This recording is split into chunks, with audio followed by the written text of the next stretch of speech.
What is going on, y'all? Robert Sykes, KetoSavage.com. Welcome to week 10 of the Reverse Diet Vlog Update Series. So, lots of changes this week. Last time we talked, I said that I would probably implement the introduction of Phase 7 this week, in which case I phase out the refeeds and just bring up my total daily intake to have a more sustainable, consumption. And I definitely brought up the daily intake, but rather than phase out the refeeds, I pretty much made every day a refeed. So don't necessarily recommend that. I was ravenous this week, y'all. Full transparency, full honesty with y'all. I was ravenous. I totally blew out the macros that were the target macros, which were 220 grams of fat, 205 grams of protein, 15 grams total carbs for a total of 2,860 calories. That was what the baseline intake was planned on being throughout the week. This week, I went to the Metabolic Health Summit in Florida, so I traveled Thursday, Friday, Saturday, Sunday for that, so I was traveling quite a bit. I had brought all the food necessary to hit those macros, i.e. I was going to do sardines, eggs, and carnivore snacks, and Keto Brick, obviously. But even before I left for that trip, I was just ravenous. And I don't know if it's a combination of the fact that the weekend prior, I was doing a ton of outdoor fence work, physical labor, and it was incredibly cold. I've been doing the cold plunge every morning, so the cold thermal regulation has likely bumped up my metabolism a bit. Simply eating more food is also going to have a corresponding increase in my metabolic rate. But for whatever reason, I was ravenous throughout this entire week. And rather than white-knuckling it and not eating more, I just ate more food. Again, it was all quality sources. I don't feel guilty about a single thing I consumed. It was all literally beef, eggs, and chicken and bricks. That's literally the only things I consumed this week. I just consumed a lot of it. So one of my good friends has a freeze dryer. He sent me a whole bunch of freeze-dried beef. So I was eating a lot of that in the evenings beyond my planned macro intake. So just to kind of give you an idea of how much I was eating, let's dive into the spreadsheet here. So week 10 started at 163.9 pounds, and these lighter color highlights basically showcase that I was eating over the target intake of the 220, 205, 15. So on Monday, for instance, I had 280 grams of fat, 335 grams of protein, 290, 415. So that's 5,500 calories right there. 467 grams of fat, 387 grams of protein. That's almost 6,000 calories. Sunday, I had 350 grams of fat, 440 grams of protein. So just shy of 5,000 calories. All that averages out to having a daily intake of about 4,262 calories a day. The week prior, week 9, my average intake was 2,911. So a significant increase in average daily calories throughout this past week. Again, I was just ravenous. It was all coming from good quality foods. Again, I don't feel guilty about the types of foods that I was consuming. And now in hindsight, I don't really even feel guilty about the fact that I was consuming that much more food, because my weight definitely jumped up.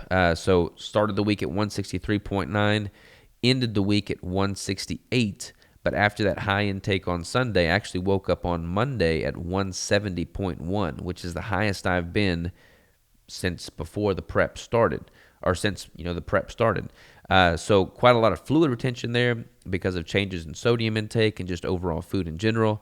But I'm looking really good. I like the way that I look right now. I think going forward, my goal for the remainder of this reverse diet is to simply stay under 170 pounds. I feel like if I can stay under 170 pounds, somewhere in that 165 to 170 window, I'm going to benefit from a performance standpoint.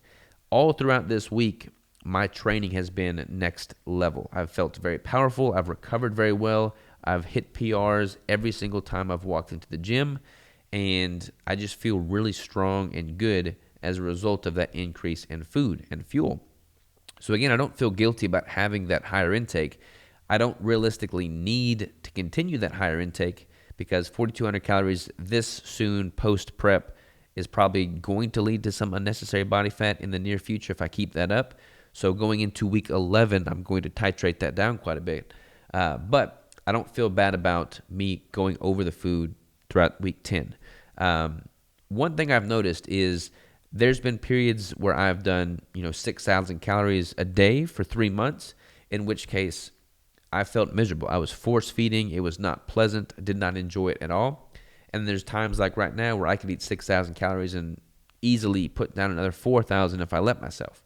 And the reason there's a difference there is because your level of satiety is tightly related to your level of body fat. So your body fat is going to have a very direct role in managing your leptin and ghrelin levels, which is going to dictate your hunger and satiety signals. And when I am as lean as I am now, i.e. probably around 5%, 6% body fat, my ability to get satiated at 6,000 calories is not really there.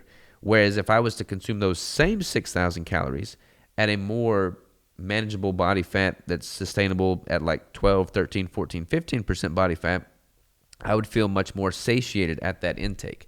That's why I'm so hungry while still consuming so much food throughout the course of this past week, week 10. So that's kind of what's happening there behind the scenes under the hood, so to speak. But again, I don't need to continue doing that. That would just be gluttonous on my part.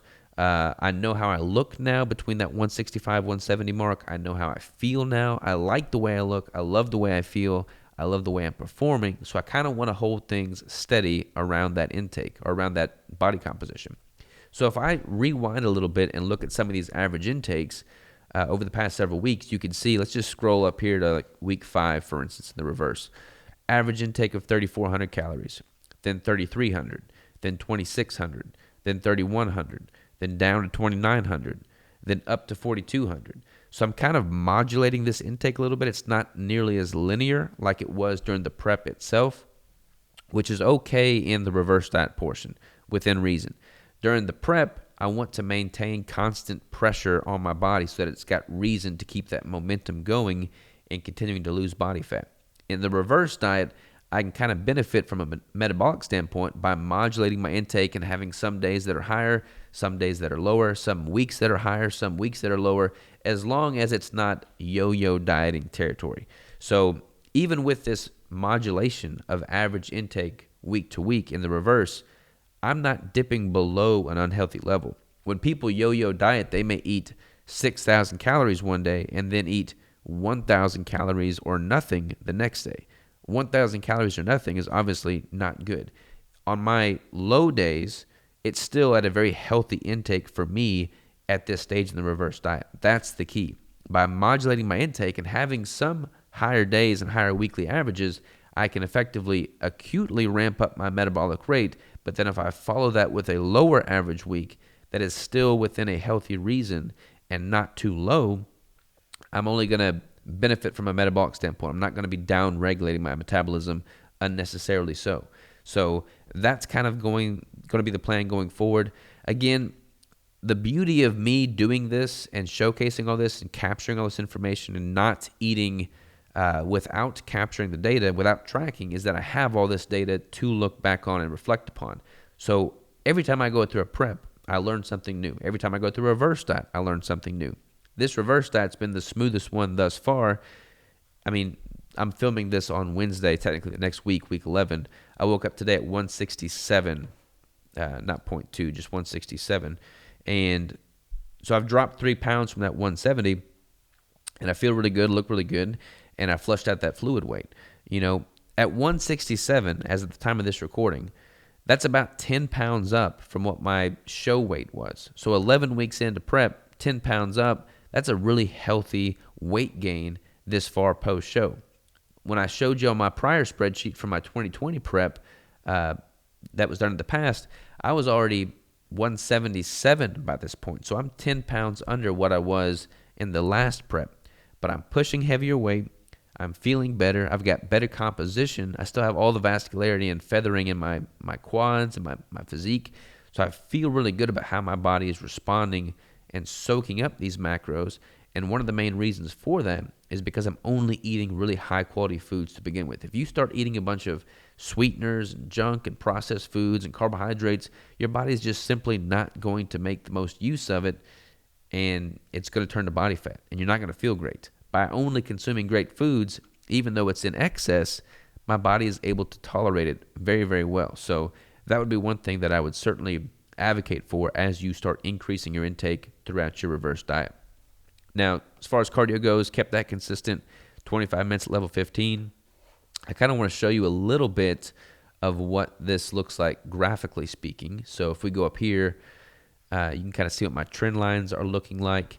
Again, I'm a little bit over the target trend line weight of 1 pound increase per week post-show, but not astronomically so. This is what that looks like. This past week is where all these spikes in the calorie increase came from. So that's kind of what we're seeing there. But again, if you look at it from a very high level, it's still kind of following the similar U-shaped curve that we would want it to overall. So feel pretty good about that. Let's just go to some pictures here. So these pictures were taken on Tuesday, and on Tuesday I actually weighed 164, I want to say. Let me go back down here. Yeah, 164.6. So these pictures are not going to reflect several days of me eating higher, but the next week's vlog update will.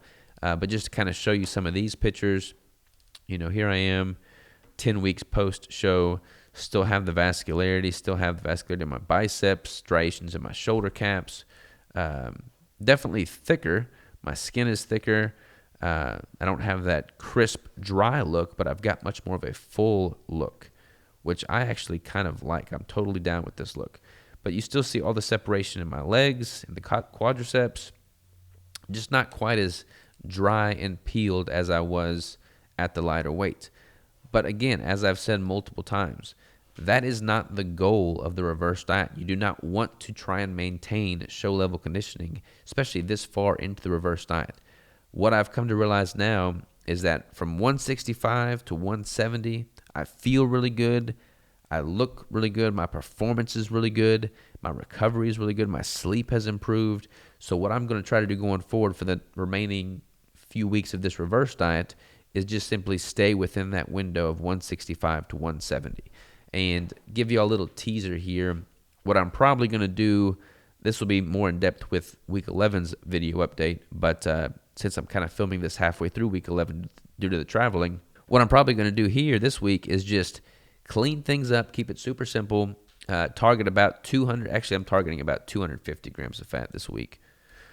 So 250 grams of fat, which I'm getting from about 30 ounces of beef, 1 keto brick, and that's pretty much it, just beef and keto brick. So it's as simple as it gets. And that's putting me at about 3,100 calories. So 3,100 calories, no refeeds. So we have officially started phase 7. But again, that'll all be in greater detail in next week's video. So I kind of wanted to just give you a little teaser as to what is to come, having just rounded out phase 6. So phase 6 is now done. That is the conclusion of the reverse diet refeeds going into week 11. And phase 7 next week will be just a higher average intake throughout the course of the week. No refeeds, obviously lower average intake than it was this past week with me having blown over my macros. So I'm kind of curious to see what my weight does throughout week 11, but I'll keep you all up to date on all of that, and we'll see how it goes. So thank y'all for tuning in. Appreciate you following along, and we'll see you next week for week 11.